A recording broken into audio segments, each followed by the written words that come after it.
శ్రీ గురుభ్యో నమ. భగవద్గీత 2వ అధ్యాయం సాంఖ్య యోగం. ఈవేళ మనం 70వ శ్లోకాన్ని పరిశీలన చేసుకుందాం. ఆపూర్యమాణం అచల ప్రతిష్టం సముద్రమాపక ప్రవిశంతి యద్వత్ తద్వత్కామాయం ప్రవిశంతి సర్వే సశాంతిమాప్నోతి న కామకామి.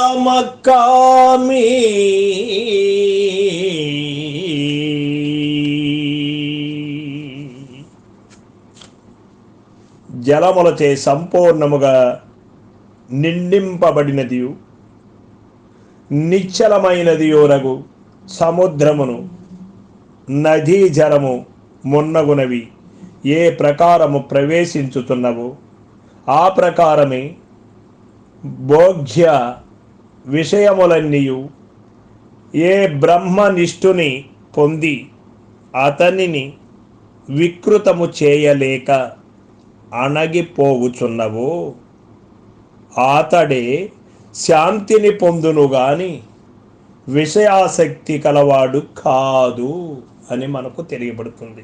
కామాక అను పదమునకు కోరికలు అను అర్థమిచట చెప్పుట సమంజసము కాదు. యాలననగా బ్రహ్మజ్ఞానికి స్థితప్రజ్ఞునకు కోరికలెవ్వియు ఉండవు. కావున కామ్యంతే ఇతి కామాక అను ఉత్పద్దమును బట్టి కోరబడునట్టి భోగ్య విషయములు అని అర్థము చెప్పుట మంచిది. శాంతిని ఎవరు పొందగలరో ఈ శ్లోకమున నిరూపింపబడినది.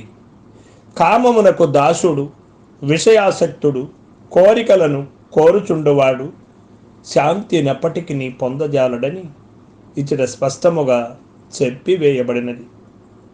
నకామకామి కోరికలను కోరనివాడు, విషయాసక్తి లేనివాడు, కామమును జయించినవాడు మాత్రమే శాంతిని పొందగలుగును. సందర్భమును వివరించుటకై ఇచ్చటనొక దృష్టాంతము కూడా చెప్పబడినది. జ్ఞానిని ఒక సముద్రమునకు పోల్చి చెప్పబడిన. సముద్రము తనలోని ఎంతయో జలము సూర్యతాపమునకు ఆవిరి అయి మేఘ రూపముగా పరిణితి చెందుచున్నను ఒక్క అంగుళమైనను తగ్గదు. అట్లే అనేక నదుల ద్వారా వర్షముల ద్వారా ఎంతయో జలము దాని యందు వచ్చినప్పుడును లవలేశమైనను పెరుగదు, సమముగా నుండును.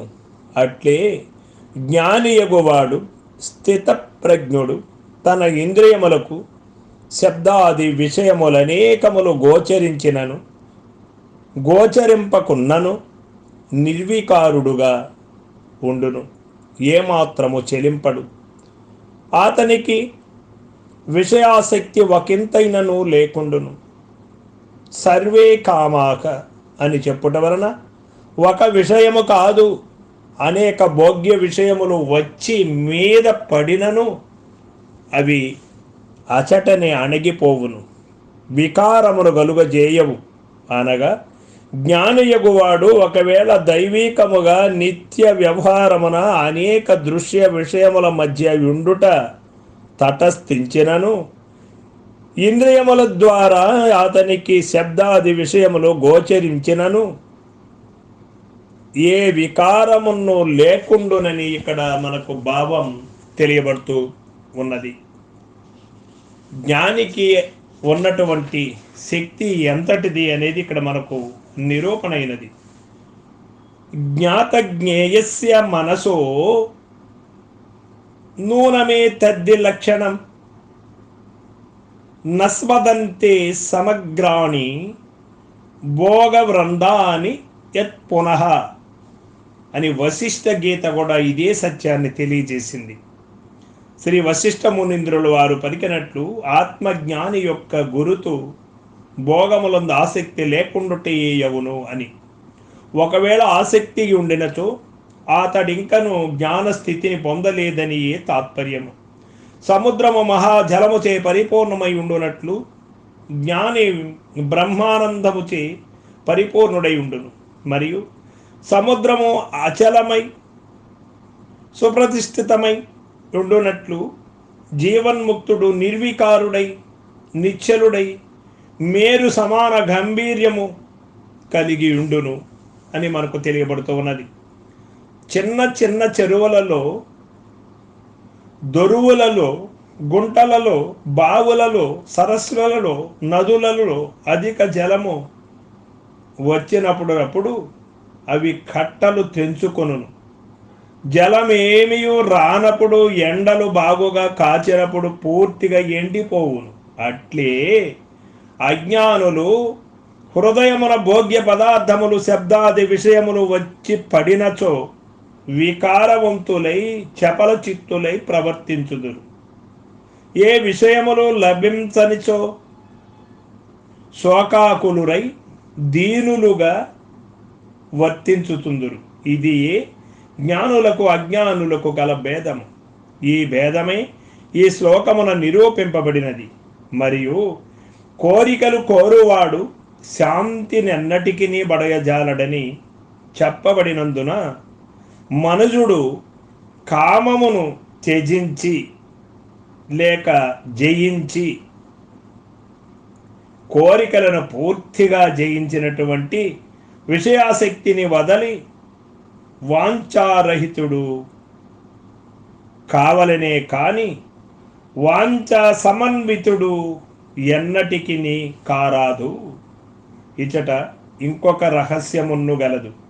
సముద్రము నదీ జలమును గాని వర్ష జలమును గాని తనకు తానై ఎన్నటికి కోరదు.